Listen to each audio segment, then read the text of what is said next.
Part 3 में fundamental rights का provision दिया गया है या मूल अधिकार की बात की गई है। पार्ट 1 जो आपका था वो स्टेट और यूनियन टेरिटरी से था और पार्ट 2 जो था वो सिटीजनशिप से था, नागरिकता से संबंधित। अब पार्ट 3 जो था या है वो फंडामेंटल राइट्स है। मूल अधिकार का प्रोविजन यदि आप देखें तो इस पूरी स्लाइड हमारी जितनी भी आज दिखेंगे ये सारी की सारी जो है हमने फंडामेंटल राइट पर रखा है कि फंडामेंटल राइट की क्या एनिमिटीज हैं, क्या इसमें हमें जो है सहूलियतें फंडामेंटल राइट्स की तरफ से मिलती हैं। ये सारी चीजें जो है हमने यहां पर डिस्कस किया है। इस फंडामेंटल राइट का कॉन्सेप्ट क्या है, उसका वर्गीकरण या उसके संशोधन के जो सिद्धांत वगैरह हैं वो भी सारी चीजें, समानता का अधिकार किस तरह से शामिल होता है, स्वतंत्रता का अधिकार किस तरह से लेते हैं, ये सारी चीजें जो है इसके अंतर्गत आती हैं। और सिविल सर्विसेज के पॉइंट ऑफ व्यू से यदि इसके एग्जाम की प्रिपरेशन के पॉइंट ऑफ व्यू से देखा जाए तो fundamental right, directive principle of state policy और फंडामेंटल ड्यूटीज ये सबसे इंपॉर्टेंट टॉपिक हैं। मेंस एग्जाम में भी क्वेश्चन इससे रेज होते हैं, प्रीलिम्स में भी होते हैं। ये बहुत ही इंपॉर्टेंट पार्ट है। यदि आप देखेंगे तो आर्टिकल नंबर 12 से लेकर के 35 तक सारा का सारा जो है अनुच्छेद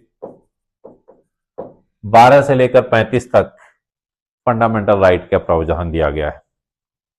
ये हर पर्सन्स के उन राइट्स को प्रोटेक्ट करने का काम करते हैं जो राइट्स बेसिक तौर पर हर पर्सन को मिलने चाहिए। जो एक पर्सन को अपना political, social, cultural and economic develop करने के लिए जिस तरह के राइट्स मिलने चाहिए, जिस तरह का एटमॉस्फेयर उसे मिलना चाहिए, वो सारे प्रदान करने का काम ये फंडामेंटल राइट्स करते हैं, जिनका डिस्क्रिप्शन संविधान के अनुच्छेद 12 से लेकर के 35 तक दिया गया है। संवैधानिक अधिकारों में व्यक्ति की किस तरह से रक्षा करते हैं ये सारे कॉन्सेप्ट ऑफ फंडामेंटल राइट्स।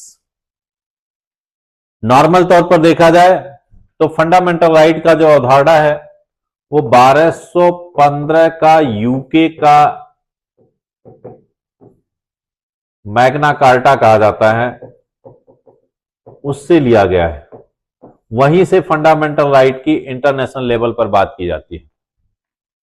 इसके बाद यूनाइटेड नेशंस का सिटीजन चार्टर्स है, उसमें भी फंडामेंटल राइट्स की बात है।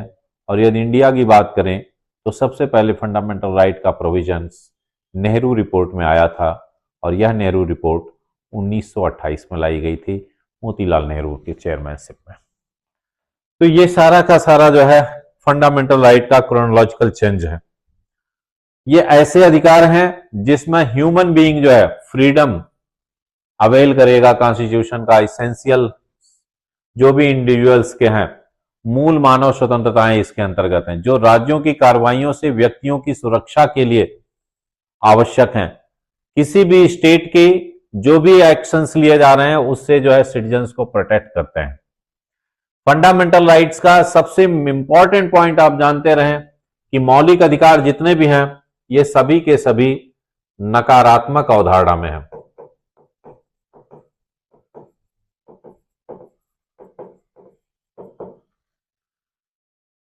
और यह अवश्य ही होना चाहिए, मस्ट बी के कॉन्सेप्ट पर है। मस्ट बी, अवश्य ही, मतलब सरकार से यहां पर इस चीज के लिए जो है फोर्स किया जा सकता है। सरकार इस तरह की सारी चीजों के लिए करेगी, उसके लिए एक दायरा दिया गया है। नकारात्मक अवधारणा सरकार को कई जगहों पर रिस्ट्रिक्ट करेगी कि आप ऐसा नहीं करेंगे कि किसी का भी राइट टू लाइफ वो इफेक्ट में आए। किसी भी पर्सन्स के राइट टू लाइफ इफेक्ट में आता है, राइट टू क्या कहते हैं फ्रीडम ऑफ स्पीच उसका इफेक्ट में आता है। कोई भी सरकार ऐसा स्टेप नहीं लेगी जिससे कि किसी के स्वतंत्रता का अधिकार हनन हो। स्वतंत्रता का अधिकार हनन होने का मतलब कहने से हमारा यह है कि उसका स्पीच को लेकर के चाहे या उसका रिसाइड एनीवेयर इन इंडिया निवास करने की बात हो, या व्यवसाय अपनाने की स्वतंत्रता की बात हो। ये बात दूसरी है कि व्यवसाय अपनाने की स्वतंत्रता अब जो है वहां से एक्सपेल कर दिया गया है और उसको एक लीगल राइट के तौर पर आर्टिकल नंबर 300A में उसको शामिल कर दिया गया है। न्यायपालिका द्वारा जो है ये सारे के सारे जितने भी फंडामेंटल राइट हैं ये प्रवर्तनीय होंगे, जुडिशियल रिव्यू में होंगे। न्यायपालिका द्वारा प्रवर्तनीय है। प्रवर्तनीय कहने का मतलब यह है कि उससे जो है ये इन्फोर्सेबल है, ये लिखा भी है न्यायपालिका द्वारा प्रवर्तनीय है, जिससे सरकार की जवाबदेही सुनिश्चित होती है, नागरिकों की स्वतंत्रता की रक्षा होती है। ये सिंपल सा फंडामेंटल राइट की एक डिफिनेशन है। नेक्स्ट हम आते हैं मौलिक अधिकारों की अवधारणा के बारे में और भी थोड़ा सा देख लें। वैश्विक आंदोलन के मानवाधिकार आंदोलन तथा संवैधानिक विकासों से उत्पन्न हुई है। मैंने बताया ही था कि ग्लोबल लेवल पर एक जो है मैग्ना कार्टा जिसको कहा जाता है फंडामेंटल राइट्स का, वो यूके से लाया गया था 1215 में। उसी वैश्विक अवधारणा से ही ये डेवलप हुआ है और इसी तरह से वहां पर भी यूएस में भी जो है बिल ऑफ राइट्स के तौर पर रहा। इसी तरह से ह्यूमन राइट्स का हमने कहा कि यूएनओ और United Nations human right commission, उसका भी एक सिटीजन चार्टर्स के तौर पर है। इन सब के माध्यम से हम इस फंडामेंटल राइट्स के पॉइंट्स पर हम भी पहुंचे हैं। ये सारी चीजें जो है हमारी यहीं से दिखती हैं। इसके बाद हमारे संविधान में भी जो है ये मौलिक अधिकार सारे निहित किए गए हैं। कानूनी संरक्षण प्राप्त है। कानूनी संरक्षण का मतलब यह है कि कोर्ट द्वारा इन्फोर्सेबल है। कोर्ट के द्वारा भी यदि आपके कहीं पर राइट का वायलेट होता है तो आपके उन राइट्स को प्रोटेक्ट करने का काम किसका होगा? कोर्ट का होगा। कोर्ट उसको जो है प्रोटेक्ट करेगी। आपका किसी भी तरह का वायलेट का उल्लंघन होता है, आप उसको कोर्ट में चुनौती दे सकते हैं, अपने अधिकारों के उल्लंघन को चुनौती दे सकते हैं। कानून का ढांचा, राज्य के मनमाने ढंग से यदि कोई है अधिकारों पर प्रतिबंध नहीं लगा सकती है। नियंत्रण एवं संतुलन, चेक एंड बैलेंस बना हुआ है, नागरिकों की स्वतंत्रता की रक्षा हो रही है, वही सारी चीजें हैं सब। ये टर्मिनोलॉजी आपको मेंस में जो है काफी काम देंगे। वर्गीकरण तथा संशोधन की प्रक्रिया भी है। यहां पर विभिन्न श्रेणियों में वर्गीकृत किया जाता है 5-6 तरह से आप कह सकते हैं। एक तो समानता का अधिकार, राइट टू इक्वलिटी। दूसरा है स्वतंत्रता का अधिकार। तीसरा है शोषण के विरुद्ध अधिकार। चौथा है धर्म की स्वतंत्रता का अधिकार। पांचवा है सांस्कृतिक और शैक्षणिक अधिकार। लास्ट है संवैधानिक उपचार। यदि हम इसकी बात करें समानता का अधिकार, तो आर्टिकल नंबर आपका 11 में तो सिंपल सा डिफिनीशन ऑफ स्टेट दिया गया है। 13 में जो है इसका कोर्ट के द्वारा इन्फोर्सेबल वगैरह की बात की गई है। 14 से लेकर के 15, 16, 17, 18, 14 से लेकर 18 तक आपके सभी जो है समता के अधिकार हैं। स्वतंत्रता के अधिकार की बात करें तो आर्टिकल नंबर 19, 20 कह सकते हैं। 21 और 22 में यहां पर जो है 21, 22, 23 और 24 से तो धर्म की स्वतंत्रता की शुरुआत हो जाती है। यहां पर धर्म की स्वतंत्रता की बात जो है चलो 25 से लेकर के 25, 26, 27, 28, 29 भी यहीं पर है। और सांस्कृतिक ये जो है आपका 30 नंबर आर्टिकल है और संवैधानिक उपचार जो है आर्टिकल नंबर 32 है। ये अभी हम एक एक करके अभी करेंगे जो है। तो इस तरह से जो है लगभग 6 अधिकार जो है आपके, एक तो यहां पर समानता का अधिकार, स्वतंत्रता का अधिकार, शोषण के विरुद्ध अधिकार, धर्म की स्वतंत्रता का अधिकार, सांस्कृतिक एवं शैक्षणिक अधिकार और संवैधानिक उपचार, ये 6 जो है आपको फंडामेंटल राइट्स दिए गए हैं। अब समानता के अधिकार में भी कई चीजों की कंडीशंस हैं, वो अभी आगे हम करेंगे। यहां पर थोड़ा सा मौलिक अधिकारों में संशोधन की प्रक्रिया आसान नहीं है। फंडामेंटल राइट को आसानी से जो है सरकार उसको चेंज नहीं कर सकती है। इसके लिए जो है क्योंकि फंडामेंटल राइट जो है ये एक संविधान के मूलभूत ढांचे के अंतर्गत आती है। ये मूलभूत ढांचा आपका है, इस ढांचे को, मूलभूत ढांचे को कभी भी चेंज नहीं कर सकते। केशवानंद भारती केस आया था तो उसमें भी सुप्रीम कोर्ट ने कहा था कि संविधान के मूलभूत ढांचे को चेंज नहीं किया जा सकता। जैसे कि फेडरल स्ट्रक्चर की तरफ हमारा संविधान झुका हुआ है तो फेडरल स्ट्रक्चर को छेड़ने की कोशिश नहीं कर सकते हैं। इसी तरह से यदि कहीं पर जो है क्या कहते हैं कि फंडामेंटल राइट की बात है या नीति निर्देशक तत्व की बात है या फंडामेंटल ड्यूटीज वगैरह की बात है, इनको यदि कहीं पर चेंज करना है तो उसके लिए बहुत ही टफ प्रोसेस होगी। वो क्या होगा, आपको विशेष मतलब बहुमत के साथ उसको पास करना पड़ेगा और राज्यों का भी अनुमोदन लेना पड़ेगा, मतलब 50% प्लस 1 राज्यों का सपोर्ट भी उसमें होना चाहिए। इस तरह से जो है आपकी इन आवश्यकताओं के बेस पर ही आप उस तरह की प्रोसेस के बेस पर ही आप मूल अधिकारों में चेंज कर सकते हैं, क्योंकि संविधान के संशोधन की प्रक्रिया 3 तरह से है। एक तो है कि साधारण विधेयक जैसे जो आपके पास करते हैं तो साधारण बहुमत के साथ जो है उसको पास कर सकते हैं, मतलब 50% प्लस 1 वोट यदि आपके मिलते हैं तो उसके बेस पर। कुछ होते हैं विशेष बहुमत के साथ, तो 2/3 बहुमत उपस्थित सदस्यों के 2/3 बहुमत या फिर 50% प्लस 1, इनमें से जो भी ज्यादा हो तो उस तरह से पास किया जा सकता है। तीसरा क्या है कि सदन के समस्त सदस्यों की संख्या के 2/3 बहुमत प्लस साथ में 50% राज्यों की कंसेंट के साथ में किया जा सकता है। यहां पर मूल अधिकार को इसी तरह से रखा गया है कि 50% प्लस 1 का कॉन्सेप्ट ना देख करके 2/3 बहुमत के साथ साथ जो है 50% से अधिक राज्यों की जो है क्या कहते हैं उस पर सहमति भी होनी चाहिए, तभी जो है फंडामेंटल राइट में चेंज कर सकते हैं। और इस कठोर प्रक्रिया को अपनाने से ही जो है जो इतनी राज्यों से भी है और विशेष बहुमत है, ये और भी जो है मूल अधिकारों के सिद्धांतों को रक्षा बनाने की जो है कोशिश की गई है। नेक्स्ट आते हैं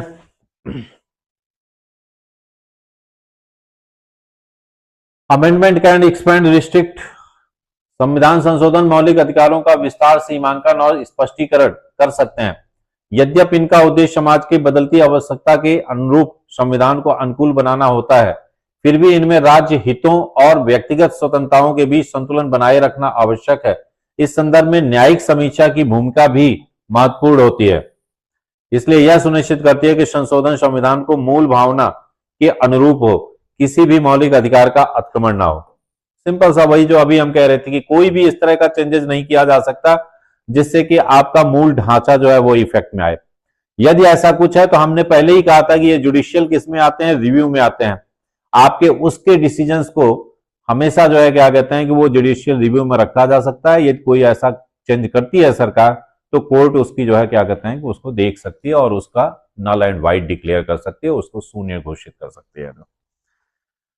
नेक्स्ट आते हैं आप राइट्स पर, जो है राइट टू इक्वलिटी की बात पर।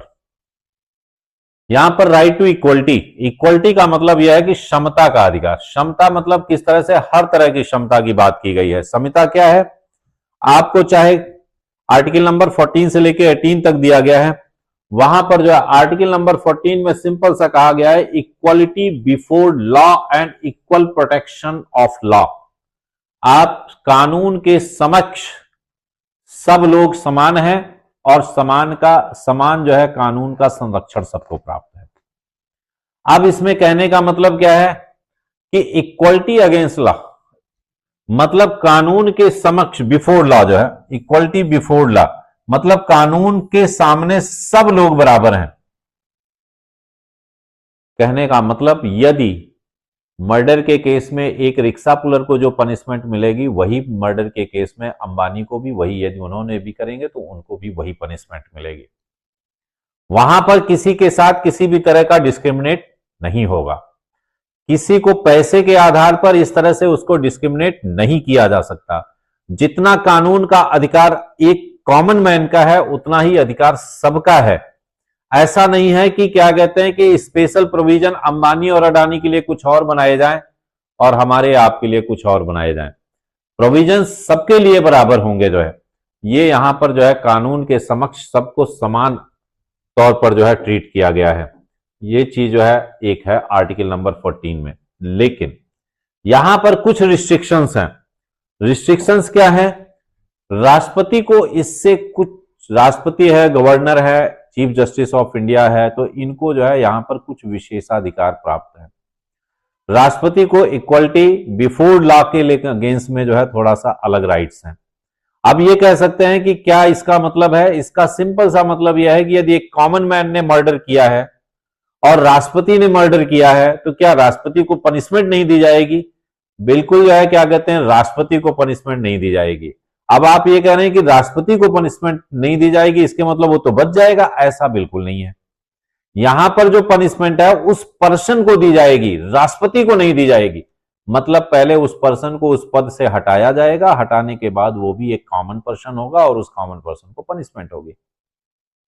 राष्ट्रपति या गवर्नर जैसे महत्वपूर्ण पद पर रहते हुए उस पद को जो है गरिमा को ध्यान में रखते हुए यह प्रोविजन रखा गया है, क्योंकि कोई भी राष्ट्रपति जो पद है वो गलत नहीं हो सकता। गलत है तो वो पर्सन गलत है जो उस पोस्ट पर बैठा हुआ है। पहले उसके अगेंस्ट में इंपीचमेंट प्रोसेस लाएंगे, उस प्रोसेस के थ्रू उसको पद से रिमूव करेंगे, रिमूव करने के बाद देन जो है वही प्रोसीड किया जाएगा जो एक कॉमन पर्सन के लिए होगा। उसी तरह से चार्जशीट होगा, उसी तरह से एफआईआर होगा, उसी तरह से ट्रायल होगा, उसी तरह से पनिशमेंट होगी जिस तरह से एक कॉमन मैन को मिलती है। ये चीज यहां पर आर्टिकल नंबर 15 में कहा गया है, prohibition of the discrimination on the ground of religion, case, race, caste, sex and place of birth. किसी भी व्यक्ति के साथ धर्म, नस्ल, जाति,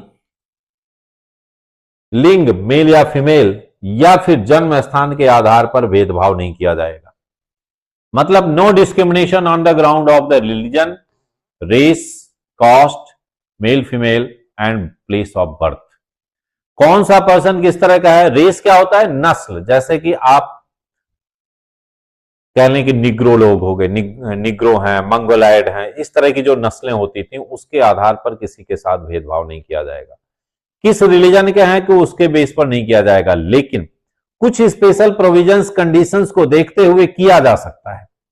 जैसे कि क्या कहते हैं, मुस्लिम लॉ पर्सनल बोर्ड है। अब मुस्लिम लॉ पर्सनल बोर्ड जो है, मुस्लिम्स के लॉ का जो है एक अलग जो है उनका कानून है कि भाई तलाक और जो भी चीजें हैं, प्रोसेस है सरिया के हिसाब से या जो कुछ भी उनका अपना बोलता है उस तरह से। या हिंदू मैरिज एक्ट की बात है या स्पेशल मैरिज एक्ट की बात है, तो हिंदू मैरिज एक्ट तो कॉमन सा जो है वो सारी, लेकिन मुस्लिम हो गया या स्पेशल मैरिज एक्ट है, क्रिश्चियंस वगैरह के हैं, ये सारी चीजें, तो उन सब चीजों में जो है कुछ विशेष, अब वहां पर रिलीजन के बेस पर भी जो है वो चीजें हो सकती हैं, वो एक्सेप्शन में रखे गए हैं। कोई भी कास्ट है, मतलब किसी भी ब्राह्मण, क्षत्रिय, वैश्य, शूद्र, सबके लिए जो है यहां पर इक्वलिटी की बात होगी। किसी भी रिलीजन के लिए बात होगी, किसी भी रेस के लिए जो है इक्वलिटी की बात होगी। रेस का मतलब मैंने आपको बता ही दिया, मंगोलाइड हो गए या द्रविड़ हो गए, आर्यंस हो गए, इस तरह से जो भी चीजें हैं। मेल या फीमेल के बेस पर भी जो है डिस्क्रिमिनेट किया जाएगा या प्लेस ऑफ बर्थ के हिसाब से। अब ये कह सकते हैं कि हरियाणा एचसीएस की ही बात करें, उसमें तो प्लेस ऑफ बर्थ के बेस पर जो है क्या कहते हैं डिस्क्रिमिनेट किया गया है। कुछ स्पेशल प्रोविजंस किया जा सकता है। कहेंगे किस तरह से किया गया है? आप जानते हैं कि आउटसाइडर स्टेट के जितने भी होते हैं उनको सबको जनरल कैटेगरी में रखा जाता है, चाहे भले ही वो एससी का क्यों ना। जो यहाँ के लोकल होंगे जो है मतलब डोमिसाइल होगा, उनके लिए थोड़ा एक निश्चित जो है स्पेसिफिक सीटें रिजर्व कर दी जाती हैं, ओपन सीटें अदर्स के लिए हो जाती हैं। तो ये सारी चीजों के प्रोविजंस किए जा सकते हैं। आर्टिकल नंबर 16 में कहा गया है, equality of opportunity in public employment, मतलब सर्विस सेक्टर में, गवर्नमेंट जॉब में सबके साथ जो है इक्वलिटी होगी। किसी भी ऊपर वाले जो हमने 5-6 पॉइंट गए थे उसके हिसाब से किसी भी तरह का भेदभाव नहीं किया जाएगा। ठीक है। अब यहां पर जो है पर्पस क्या है? Prevent arbitrary state action, promote social justice, ensure rule of law. इसका पर्पस क्या था कि सामाजिक न्याय स्थापित हो सके, साथ ही साथ जो है विधि का शासन स्थापित हो सके, मनमाने राज्य के जो अपनी मनमर्जी से करे तो वो ना कर सके, जो है इक्वलिटी को बनाए रखे, जो है इसलिए ये सारी चीजें रखी गई थी, क्योंकि कल कौन से स्टेट के मन में क्या विचारधारा आ जाए कुछ वो नहीं है। आर्टिकल नंबर 17 में क्या है? एबोल्यूशन ऑफ अनटचबिलिटी, छुआछूत का अंत की बात की गई है। आर्टिकल नंबर 18 में abolition of title except military and academic distinction. कहने का मतलब क्या है? जो टाइटल्स किस तरह की जो है एबोल्यूशन किया गया, जैसे ब्रिटिशर्स के एज में सर, लॉर्ड, नाइट, इस तरह की उपाधि दी जाती थी। इन उपाधियों को जो है क्या कहते हैं कि अब आप अपने नाम के साथ नहीं लगा सकते हैं, लेकिन हाँ एक्सेप्शन रखा गया है किसका? जैसे परमवीर चक्र प्राप्त, वीर चक्र प्राप्त, शौर्य चक्र प्राप्त, या फिर एकेडमिशियन जो कोई यदि आपको प्राइज मिलता है, नोबेल, पद्मश्री हो गया, पद्म विभूषण हो गया, पद्मश्री, पद्म भूषण हो गया, इस तरह के यदि कोई आपको टाइटल मिले हुए हैं तो आप उसको यूज कर सकते हैं। ये सारे के सारे जो है आपके राइट टू इक्वलिटी में था। Reasonable classification permit if base on intelligible differentia जो है, मतलब वो नॉलेज के बेस पर उसको must have rational nexus with the objective. हाँ, शब्द भेद पर आधारित होना चाहिए वर्गीकरण, ये सिंपल सा वही। लोकतांत्रिक शासन की आधारशिला, इसके थ्रू वंचित वर्गों के लिए सकारात्मक समर्थन और प्रशासन एवं नीति निर्माण की निष्पक्ष सुनिश्चित करना, ये इसका इंपॉर्टेंस है। सिंपल वही चीजें जो अभी तक हमने डिस्कस की, कोई अलग सा नहीं है। अब आते हैं राइट टू फ्रीडम में। स्वतंत्रता का अधिकार जो है वो आर्टिकल नंबर 19 से लेकर के 22 तक है। अब ये फ्रीडम जो है यही है कि 21, 22 को कहीं पर जो है क्या कहते हैं एक्सप्लॉयटेशन में भी रखा जा सकता है और इधर भी आ सकता है, फ्रीडम की बात। तो यहां पर जो है फ्रीडम में सबसे पहले जो आर्टिकल आता है आर्टिकल नंबर 19 है। इसमें 6 तरह की फ्रीडम दी गई है। Speech and expression, peaceful assemble, association, movement, residence, profession और ऑक्यूपेशन। मतलब जो है स्पीच एंड एक्सप्रेशन, आप जो भी स्पीच देना चाहें, जो भी अपनी अभिव्यक्ति व्यक्त करना चाहें वो आप कर सकते हैं। वहां पर किसी भी तरह से आपको जो है रिस्ट्रिक्शन नहीं है। आपको लगता है कि मोदी साहब ये गलत काम कर रहे हैं, आप उस पर स्पीच दे सकते हैं। आप मोदी की नीतियों के विरुद्ध हैं, आप बिल्कुल खुल करके जो है उसका मुखर विरोध कर सकते हैं, वीडियो बना सकते हैं, सोशल मीडिया पर डाल सकते हैं, जहां का जो करना चाहें वो कर सकते हैं। दूसरी चीज हमने कहा कि शांतिपूर्ण सभा करने की स्वतंत्रता, असेंबल करने का। लेकिन यहां पर जानते रहे आर्म्स लेस, मतलब निशस्त्र होना चाहिए। निशस्त्र का मतलब कोई भी शस्त्र लेकर के नहीं आप कर सकते। आप कोई सभा करना चाहें कर सकते हैं, लेकिन इसका मतलब यह नहीं होगा कि एक 56 लेकर के सब कहें कि हम तो मीटिंग करने बैठे हैं ना। मतलब निशस्त्र होना चाहिए। आप लाठी डंडे तलवार और सारी चीजें लेकर के कहें कि क्या कहते हैं हम तो सभा करने के लिए बैठे हैं, नहीं। इस तरह से कुछ रिस्ट्रिक्शंस हैं, आप उसको नहीं कर सकते। उसके बाद संघ बनाने की स्वतंत्रता, आप जो भी एसोसिएशन बनाना चाहें बना सकते हैं, आपको किसी भी तरह की रोक टोक नहीं है। आपको लगता है कि नायब सैनी साहब ठीक नहीं कर रहे हैं, एचसीएस की वैकेंसी में ट्रांसपेरेंसी आपको नहीं लगती है, या फिर किसी एचसीएस एग्जाम को लेकर के कोई आपको कंफ्यूजन होता है, आप ऐसे कंडीशन में कुछ बच्चे मिलकर के जो है एक एसोसिएशन बनाना चाहें कि एंटी गवर्नमेंट जो है क्या कहते हैं एंटी एचसीएस एग्जाम प्रोसीजर को लेकर के, आपको लगता है कि यहां पर जो है इस तरह से नहीं होना चाहिए, सारा हरियाणा डाल दिया गया, हरियाणा कल्चर से हमारा नहीं ठीक हो पाएगा, ये सारी चीजें आपको जो भी बनाना है आप एसोसिएशन बना सकते हैं। बना करके अपना विरोध दर्ज कर सकते हैं, समर्थन दर्ज कर सकते हैं, जो करना चाहें वो कर सकते हैं। लेकिन जो भी करेंगे वो कैसे करेंगे? पीसफुल्ली, शांतिपूर्वक। आप उसमें जो है क्या कहते हैं ऐसा नहीं होगा कि शांति भंग हो। यदि शांति भंग होती है, लॉ एंड ऑर्डर इफेक्ट में आता है, देन गवर्नमेंट आपकी सारी प्रक्रिया पर जो है रोक लगा सकती है। इसी तरह से मूवमेंट का है, आप जहां पर भी घूमना चाहें, जिधर भी जाना चाहें उधर घूम सकते हैं। आप कह सकते हैं कहां घूम सकते हैं? जहां पर भी आपकी इच्छा है, आप ऑल ओवर इंडिया जहां भी घूमना चाहें जा सकते हैं। तीसरा लास्ट का है निवास करने की स्वतंत्रता, आप जहां पर भी रहना चाहें वहां रह सकते हैं, जो भी व्यवसाय अपनाना चाहें वो व्यवसाय आप अपना सकते हैं। आपको इन सब चीजों में किसी भी तरह की कोई दिक्कत नहीं है, किसी भी तरह की आपको रिस्ट्रिक्शंस नहीं है।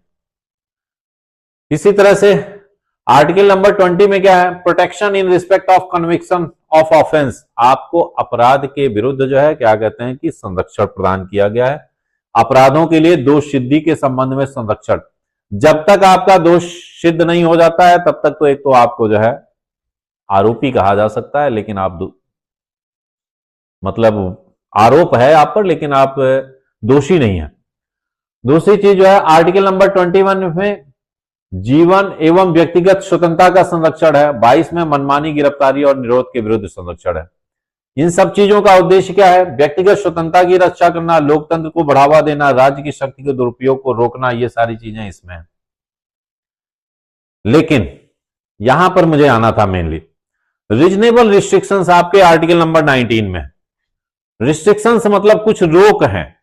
रोक क्या है कि आप ऐसे कोई भी चीजें नहीं करेंगे जिससे कि देश की सॉवरेंटी और इंटीग्रिटी इफेक्ट में आए। ऐसा कुछ भी नहीं करेंगे जिससे देश की संप्रभुता और एकता और अखंडता संप्रभुता, एकता, अखंडता इफेक्ट में आए। आप ऐसा कोई एसोसिएशन नहीं बनाएंगे जो एंटी नेशनल हो। आप ऐसा कोई भी जगह पर नहीं घूमने की बात करेंगे जो एंटी नेशनल हो।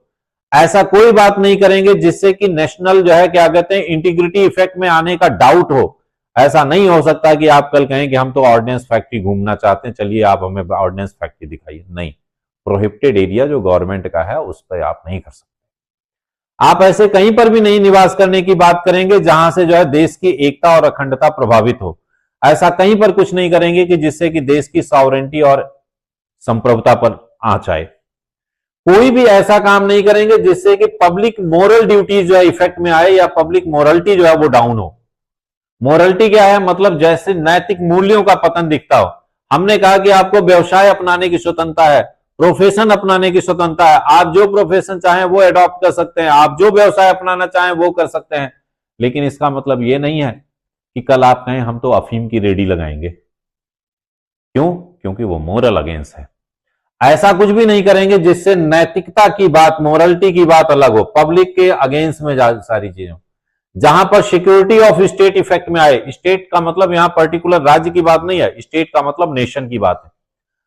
फंडामेंटल राइट में जहां पर भी स्टेट वर्ड यूज किया गया है दैट मीन्स नेशन, मतलब देश की बात है। वो राज्य का मतलब वहां पर देश की बात है।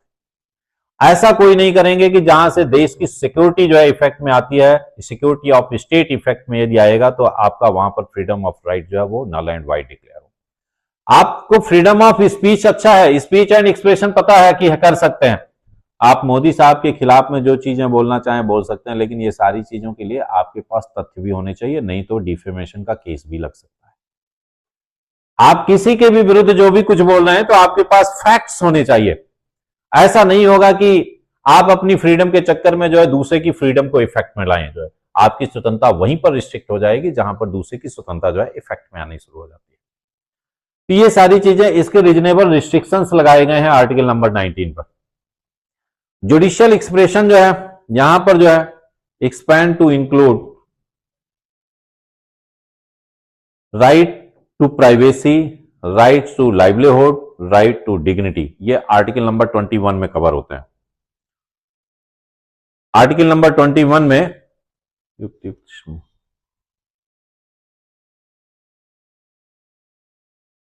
आपका निजता, प्राइवेसी का अधिकार, आजीविका का अधिकार, गरिमा के जीवन का अधिकार, ये सारी चीजें। नागरिक स्वतंत्रता का अधिकार शिला है और स्वतंत्रता और सामाजिक व्यवस्था के बीच संतुलन है, विधि के शासन की संवैधानिक सुदृढ़ करता है। चलो ठीक है।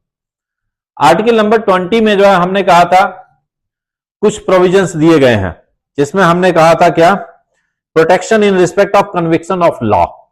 आपको कानून के विरुद्ध जो है कुछ संरक्षण दिया गया है। क्या है? आपको बिना कारण बताए अरेस्ट नहीं किया जा सकता। आपको बिना कारण बताए कहीं पर भी जो है, जब भी आपको पुलिस अरेस्ट करने आएगी तो अरेस्ट करने से पहले वो बताएंगे कि आपके अगेंस्ट में इस तरह के अपराध का जो है आरोप लगा है, एक एफआईआर है और इसलिए हमारे पास जो है ये अरेस्ट वारंट है और इसकी तरह से हम आपको अरेस्ट करते हैं। यदि वो ये चीजें नहीं बताता है तो फिर आप उसको मना कर सकते हैं कि हम आपके साथ नहीं जाएंगे। आप मुझे पहले कारण बताइए कि किस कारण में आप मुझे अरेस्ट कर रहे हैं। दूसरा ड्यू पार्जाइज का भी यहां पर है कि एक ही अपराध के लिए आपको एक से अधिक बार जो है क्या कहते हैं पनिशमेंट नहीं किया जा सकता। आपने किसी का कुछ पिटाई कर दी या मारपीट कर दी या किसी का मर्डर कर दिया फॉर एग्जाम्पल, तो आपको उसमें सजा हो गई जो है 10 साल की सजा हो गई। 10 साल की सजा काटने के बाद आप बाहर आते हैं और देखते हैं कि वो पर्सन जिंदा है। जैसे कि जो है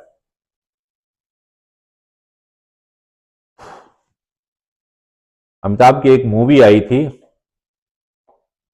उसमें था एक ही अपराध के लिए 2 बार अपराध को उसमें दिख रहा था। मान लीजिए कि किसी को मर्डर के केस में आप 10 साल की सजा काट करके आ जाते हैं, बाहर आते हैं तो देखते हैं वो जिंदा है और उसके बाद आपने उसका मर्डर कर दिया तो उसके मर्डर के अगेंस्ट में आपको सजा नहीं मिलेगी। इस तरह का एक ऐसा है नहीं हकीकत। ऐसा क्यों? क्योंकि उसके अगेंस्ट में यदि ऐसा कुछ होता है तो आप जाकर के कोर्ट में इस चीज का कर सकते हैं। ये नहीं कि आप कानून को अपने हाथ में ले लेंगे। जो खैर फिलहाल यही है कि एक ही अपराध के लिए आपको एक से अधिक बार जो है पनिशमेंट नहीं दी जा सकती। नेक्स्ट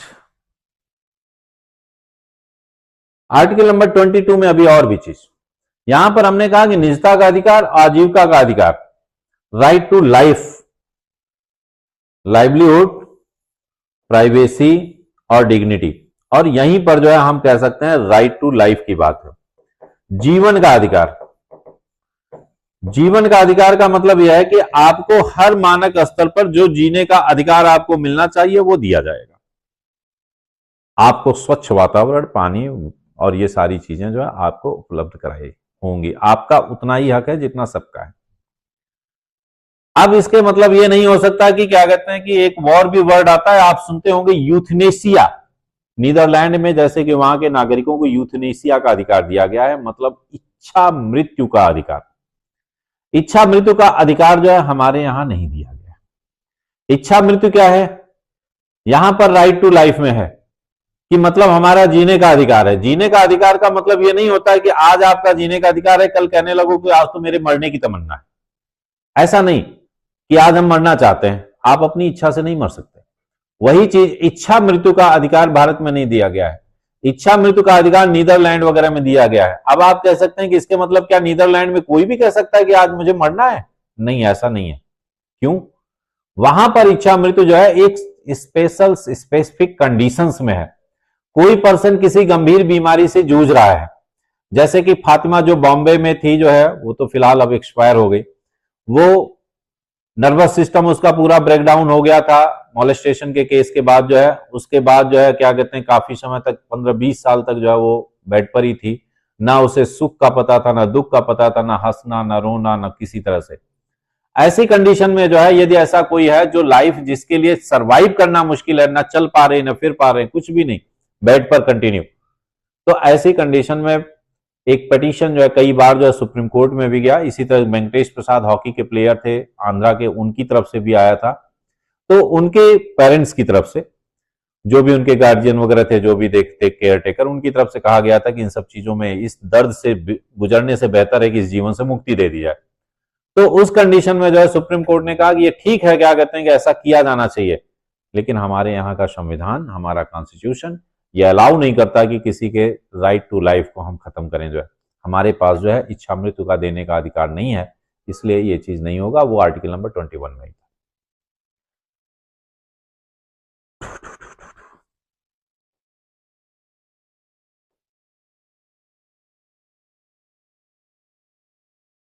आर्टिकल नंबर 22 में व्यक्तिगत स्वतंत्रता पर अपवाद क्या क्या है? दंडात्मक नहीं बल्कि रोकथाम हेतु है, हिरासत भविष्य की आशंका पर आधारित है, सामान्य गिरफ्तारी की अलग प्रकृति है, सुरक्षा निरोधक के कारण बताया जाना अनिवार्य है। निरोधक मतलब अरेस्ट करने से पहले उसे बताया जाना अनिवार्य। एडवाइजरी बोर्ड द्वारा 3 महीने की समीक्षा अधिकतम है। ये आर्टिकल नंबर 22 में है। Preventive detention.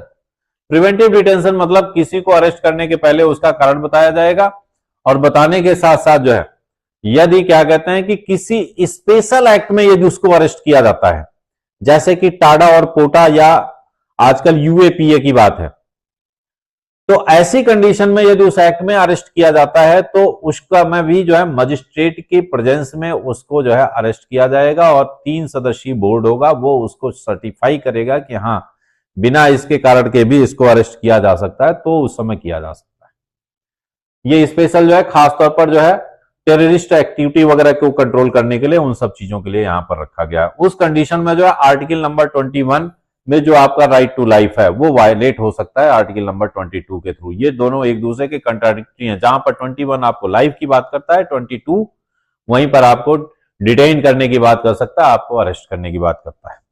अब किसी भी पर्सन को यदि अरेस्ट भी किया जाएगा तो यहां पर फिर भी जो है उसे 24 आवर के अंदर जो है मजिस्ट्रेट के सामने प्रेजेंट करना पड़ेगा, और मजिस्ट्रेट फिर उसको सर्टिफाई करेगा किसको आगे भेजना है या नहीं भेजना है।